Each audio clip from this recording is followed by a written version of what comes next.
Netherlands के हैग की अदालत ने देवास मल्टीमीडिया नामक भारतीय सैटेलाइट कंपनी में विदेशी निवेशकों को दिए गए 111 मिलियन डॉलर के मुआवजे को रद्द करने के भारत के अनुरोध को खारिज कर दिया है। यह भुगतान एक न्यायाधिकरण द्वारा दिया गया था क्योंकि भारत के इसरो के एंट्रिक्स कॉरपोरेशन के साथ 2005 का एक उपग्रह सौदा 2011 में रद्द हो गया था। खबर को जानने से पहले समझते हैं अंतर्राष्ट्रीय व्यापार कानून पर संयुक्त राष्ट्र आयोग अनसीट्रल क्या है। अंतर्राष्ट्रीय व्यापार कानून पर संयुक्त राष्ट्र आयोग अनसीट्रल संयुक्त राष्ट्र महासभा UNGA की एक सहायक संस्था है। इसका अधिदेश अंतर्राष्ट्रीय व्यापार के कानून के प्रगतिशील सामंजस्य और एकीकरण को आगे बढ़ाना है। यह अंतर्राष्ट्रीय व्यापार कानून के क्षेत्र में संयुक्त राष्ट्र प्रणाली का एक मुख्य कानूनी निकाय है। यूनिसिट्रल की स्थापना 1996 में संयुक्त राष्ट्र महासभा द्वारा की गई थी। अब समझते हैं देवास एंट्रिक्स सौदा। एंट्रिक्स कॉरपोरेशन इसरो की वाणिज्यिक शाखा और देवास मल्टीमीडिया प्राइवेट लिमिटेड ने जनवरी 2005 में एक समझौते पर हस्ताक्षर किए। सौदे के तहत इसरो देवास को 2 संचार उपग्रह GSAT-6 और GSAT-6A 167 करोड़ रुपए में 12 साल के लिए पट्टे पर देगा।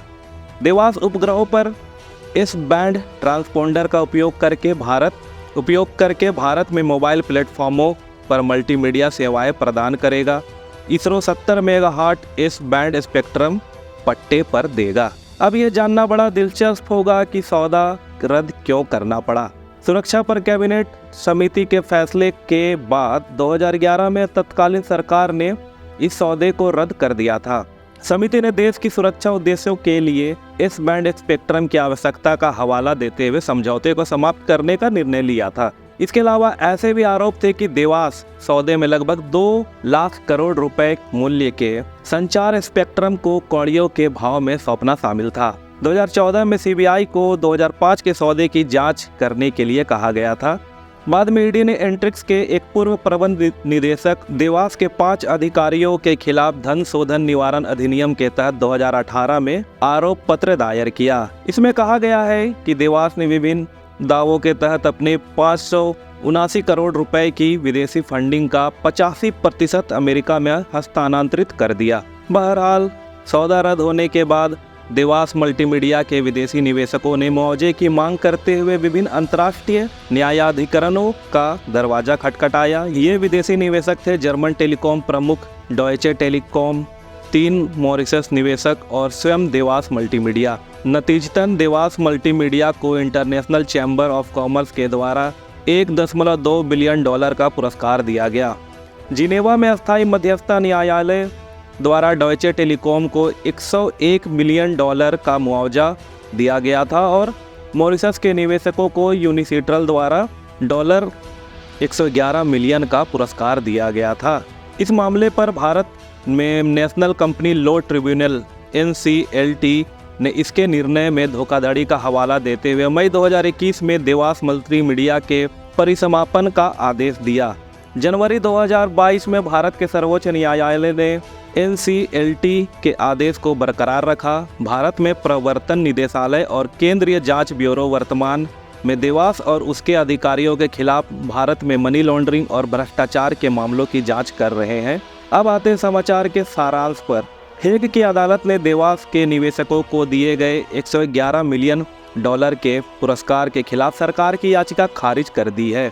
नीदरलैंड के हैग की अदालत ने देवास मल्टीमीडिया नामक भारतीय सैटेलाइट कंपनी में विदेशी निवेशकों को दिए गए 111 मिलियन डॉलर के मुआवजे को रद्द करने के भारत के अनुरोध को खारिज कर दिया है।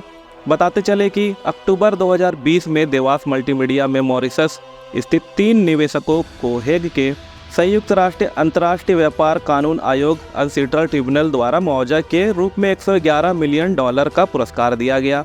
ये 3 निवेशक थे CC Devas Mauritius limited, telecom Devas Mauritius limited और Devas employees Mauritius private limited.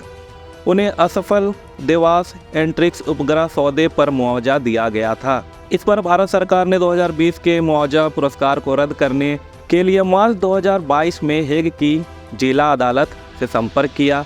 इसमें जनवरी 2022 के सुप्रीम कोर्ट के आदेश का हवाला दिया गया, जिसने कॉरपोरेट मामलों के मंत्रालय और जांच एजेंसियां सीबीआई और ईडी द्वारा लगाए गए धोखाधड़ी के आरोप पर देवास मल्टीमीडिया के परिसमापन को बरकरार रखा। हेग के जिला अदालत ने सुप्रीम कोर्ट के आदेश को एंट्रिक्स कॉर्प्स के साथ 2005 सैटेलाइट डील हासिल करने की प्रक्रिया में देवास मल्टीमीडिया द्वारा गलत काम करने का ताजा सबूत मानने की सरकार की याचिका खारिज कर दी। भारतीय मुआवजे के अंतरिम मध्यस्थ फैसले को चुनौती दी थी और ये आरोप उसी मामले का हिस्सा थे।